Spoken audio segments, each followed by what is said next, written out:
So there's a lot of people out there who say, screw the scale and that you should not have any sort of association with it whatsoever and it means nothing. And honestly, like, I'm not really someone who agrees with that. Now, I totally agree that you should not have an emotional connection to the scale, but there can be some value from it. And I think what's more valuable than anything is learning to not have an emotional connection to the scale and just look at it as data. And today, what I want to do is try to help you get to that point so you no longer feel so controlled by the scale. So often we look at the scale as some sort of negative thing, but there's actually research that shows people who weigh themselves more frequently not only see more weight loss, but also better long-term weight control. But hey, we're not even necessarily talking about results in this video, we're talking about the emotional connection to the scale. Well, there was also a meta-analysis that was done that said self-weighing is not associated with adverse psychological outcomes, but of course it also goes on to say in some cases it's more negative than others, and that's the case for anything. We're all unique individuals and we can't just say this works well for everyone, so we always have to take that into account. Here's the thing though, you can't really create a better relationship with the scale if you completely stop weighing yourself. How are you gonna do that? You're not practicing it at all, so you have to weigh yourself if you wanna make these improvements.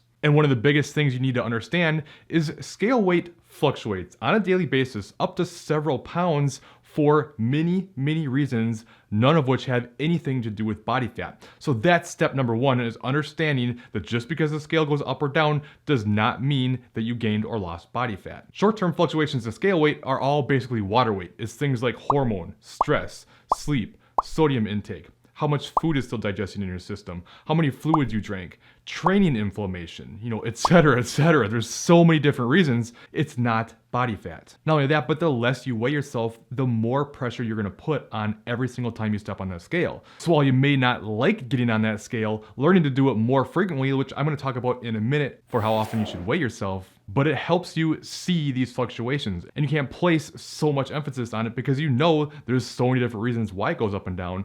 So seeing that can help you create a better relationship with the scale and keep you from putting so much pressure on each time you do step on the scale. So what I recommend you do is weigh yourself daily. Yes, daily. Hear me out. So many people hear this and say, there's no way, I couldn't do it, and they freak out about it.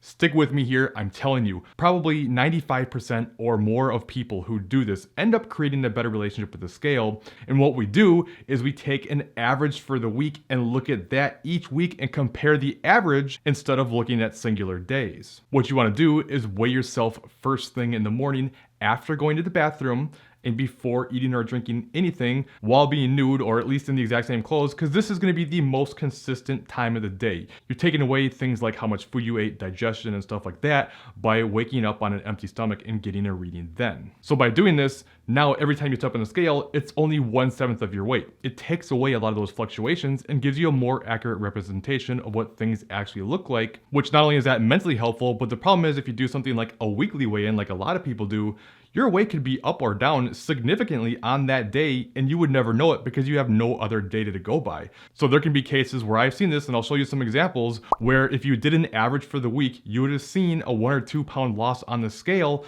but if you did just a weekly weigh-in, it might actually show like a 3 pound gain. Because the problem is, the week before you stepped on the scale and maybe you were a little dehydrated, maybe you had less sodium than usual, maybe you ate most of your food earlier in the day, so there wasn't much still digesting in your stomach when you woke up the next day, etc., etc., etc. You were down a couple pounds from your normal, but you don't know that, but you have no other data to compare it to. Now the next week comes by and perhaps that average would have been down. Again, you don't see it. You step on the scale that last day to do a weekly weigh-in. Now let's say maybe you're a little hormonal, you're extra bloated, had more sodium than usual, were super sore from your training, ate a bunch of food right before you went to bed, which for the record, there's nothing wrong with that. It just means that there's more food still digesting in your system when you wake up. And you step on the scale and it's up a few pounds. And you're like, well, what the hell? I did everything I was supposed to do. I hit my macros, I did all my exercise, and I gained 3 pounds. Screw this, what's the point?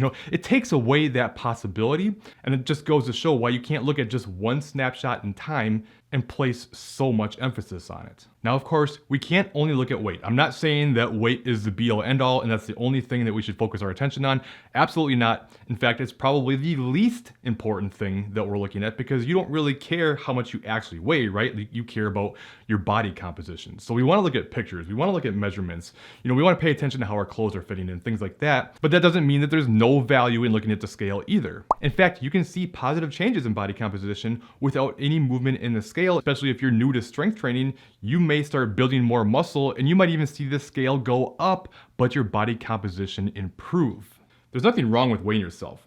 The problem becomes when you have an emotional connection to what that number says. That's what really needs work. For some people, maybe you do need to ditch that scale. Like, it is okay for some people to do this, and it's a good idea for some people, but I think a lot of people look at this wrong. They go out and they smash their scale and say, I'm not gonna be controlled by this thing anymore, and they feel proud about it, but what all they're really actually doing is just kind of giving up on their goals and saying, I'm done. Like, it's one thing if you smash the scale and say, I don't care what that number says anymore, and I'm gonna continue to live a healthy lifestyle, and I'm gonna continue to try to eat healthy and keep moving and be active and work towards my goals, then great. But what happens a lot of times is smash the scale, screw that stupid thing, and then just give up and sit on the couch and binge your face off for the next year and a half. That's a completely different thing. That has nothing to do with the scale. So you gotta give this time. It's not gonna be something that just happens overnight. If you have a really tough relationship with the scale, by doing this, at first, it's gonna be challenging, like really challenging. You're gonna have a hard time seeing that weight jump around so much. And for some people, it jumps around a lot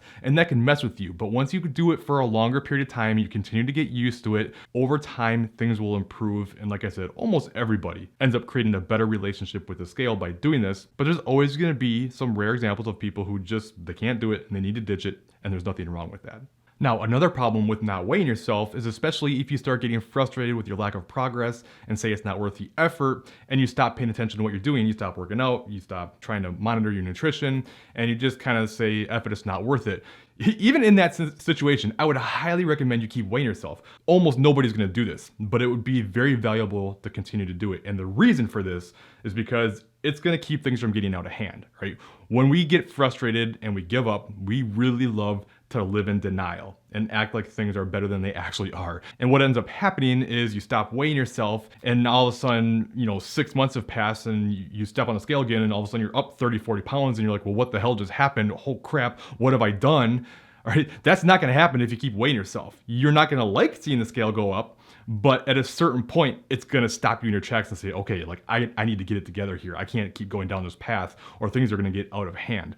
So that's another reason why the research probably shows that people who weigh themselves more frequently have better weight control or body fat control more specifically. But what you need to understand more importantly than anything is the weight really is just a number. And your weight is literally the least interesting thing about you. It has nothing to do with who you are as a person. Nobody else ever knows what that number is. Nobody else cares. So please, please, please do not wrap up your self-worth in scale weight or body image. Doesn't mean we shouldn't work on these things, but it doesn't define who you are. Which, speaking of this, if you're someone who really struggles with the fear of gaining weight, I have a video up top here I want you to check out next that I think will really help you move past this. I hope this video helped. If you have any questions, please leave it in the comments below, and I'll see you next time.